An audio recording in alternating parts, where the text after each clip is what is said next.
Hi, I'm John Green. This is Crash Course World History, and today we're going to be discussing trade here in the Indian Ocean. Oh, my globe had a globe. We're going to do some new school history today where we talk about a system instead of talking about individuals or some boring dynasty. No, Stan, not that kind of dynasty. Yes, that kind of dynasty. So many world history classes still focus on people who wore funny hats and how their antics shaped our lives, right? And while it's interesting and fun to note that, for instance, King Charles VI of France believed that he was made out of glass, relentlessly focusing on the actions of the funny-hatted people who ruled us makes us forget that we also make history. Mr. Green, did Charles VI of France really believe he was made out of glass? Yes, he did. But today we're talking about Indian Ocean trade, and it's going to be interesting, I promise, so pay attention. Also, no hats! This is a classroom, not a Truman Capote beach party.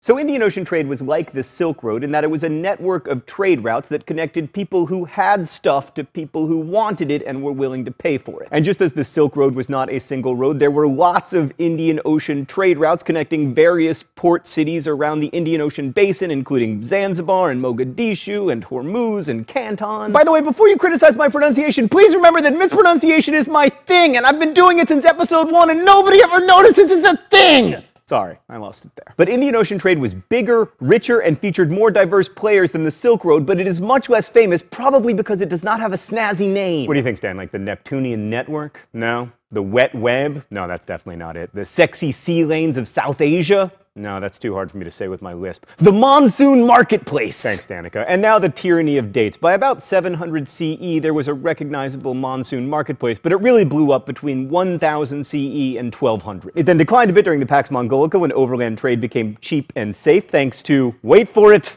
the Mongols. But then Indian Ocean trade surged again in the 14th and 15th centuries. So who was trading? Swahili coast cities, Islamic empires in the Middle East, India, China, Southeast Asia, and not Europe, which is probably one of the other reasons that the monsoon marketplace isn't as famous as it should be. Let's go to the thought bubble. So if you live in China and you need some ivory to make the handle for a sword, you have to trade for it because elephants only live in India and Africa. One of the reasons that Indian Ocean trade took off is that there were a wide range of resources available and a wide range of import needs, from ivory to timber to books to grain. But the most important thing was the wind. The Indian Ocean is home to a set of very special winds called monsoons. You generally hear about monsoons in the context of rain in India, but rather than thinking of monsoons as the rain itself, think of them as the wind that brings a rainy season. The great thing about seasons is that they come regularly, and so do the monsoon winds. So if you were a sailor, you could count on the wind to bring you from Africa to India if you sailed between April and September, and one that would bring you back to Africa if you sailed between November and February.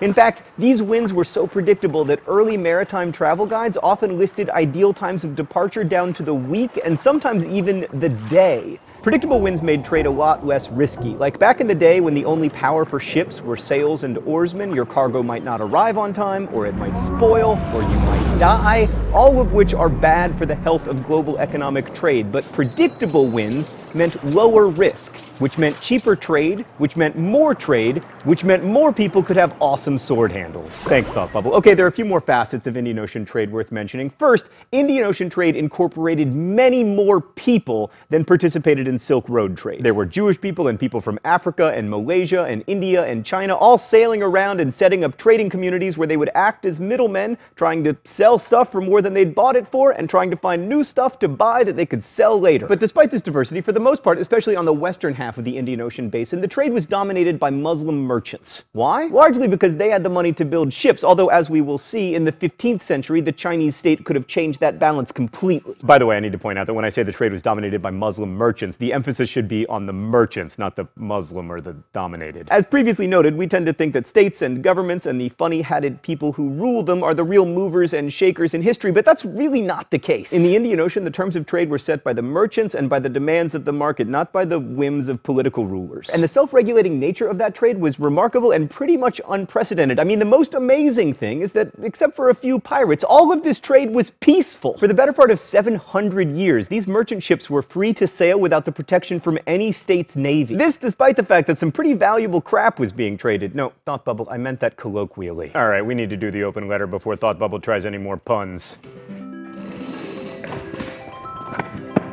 Magic! For today's open letter, to further discuss the relationship between merchants and nobles, we're going to go inland to Kashmir, where Kota Rani was the ruler until 1339. Mostly, I just love this story. But first, let's find out what's in the secret compartment.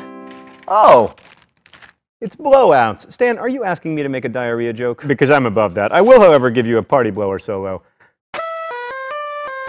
Dear Kota Rani, so you had a pretty crazy life. First, when you were a kid, you were kidnapped by a rival noble who disguised his army as a bunch of merchants. Then you were forced to marry your kidnapper, who was the ruler of Kashmir, but then he died! And you became the ruler, and you were really good at it, and everything was going awesome, and you were lining things up for your sons, but then some dude comes in and decides that he's going to marry you, and forces you to do it by attacking you. And so what do? Immediately after your second wedding, you commit suicide by slicing open your belly and offer your intestines to your horrible new husband as a wedding present. No, Stan, I don't want to say it, but I have to. That really took guts, Kota Rani.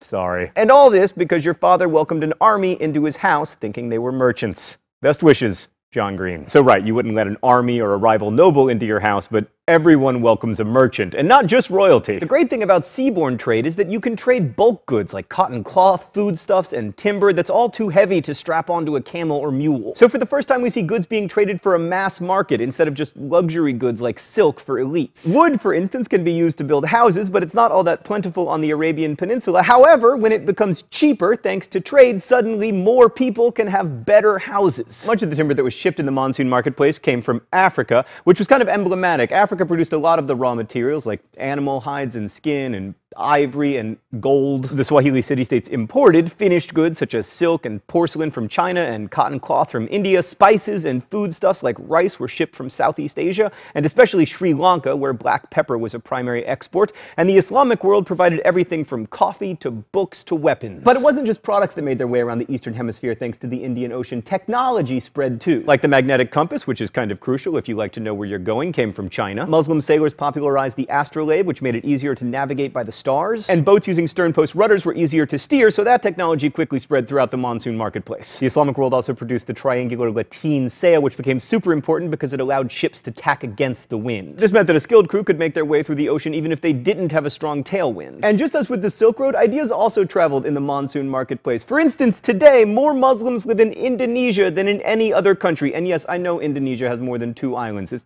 not to scale, obviously. Knowing what you've already learned about the growth of Islam and the spread of trade, it won't surprise you to learn that Islam spread to Indonesia via the monsoon marketplace. After the 1200s, the region, which had previously been heavily influenced by the Indian religions of Hinduism and Buddhism, like witness this temple for instance, became increasingly Islamic as rulers and elites adopted the religion so they could have religious as well as economic ties to the people they were trading with. The conversion of most of a region to Islam, where it continues to flourish today, is a pretty big deal. But Islam didn't spread as effectively to Thailand, Laos, Cambodia, or Vietnam because they weren't centers of trade. How do you become a center of trade? Well, let's zoom in here to the Strait of Malacca. You can see how it could act as a choke point for trade. Any city that controlled that strait could stop ships from going through it, or at least tax them. And that's exactly what happened, to such an extent that a powerful merchant state called Srivijaya rose up on Sumatra. And for a while, Srivijaya dominated trade in the region because there were so many ships going through the Strait of Malacca to and from China. But, as we will see in another episode, this trade abruptly declined in the 15th century, and with it, so did Srivijaya. This brings up a key point about Indian Ocean trade, which is that it was indispensable to the creation of certain city-states like Srivijaya and the city-states of the Swahili coast. Without trade, those places wouldn't have existed, let alone become wealthy and grand. Trade was a huge source of wealth for these cities because they could tax it through import and export duties or port fees. But the fact that they are no longer powerful shows that trade can be a pretty weak foundation upon which to build a polity, even a small one. There are many reasons for this, like high taxes can motivate traders to find other routes, for instance, but the main one is this. Reliance upon trade makes you especially vulnerable to the peaks and troughs in the global economy. The legacy of the merchant kingdom in Southeast Asia is still alive and well in Singapore, for instance. But one of the great lessons of cities that have declined or disappeared is that there's usually a town nearby that's eager to take your place and happy to offer lower taxes. It's almost as if the merchants decide where the people with the funny hats go, rather than the other way around. Thanks for watching. I'll see you next week.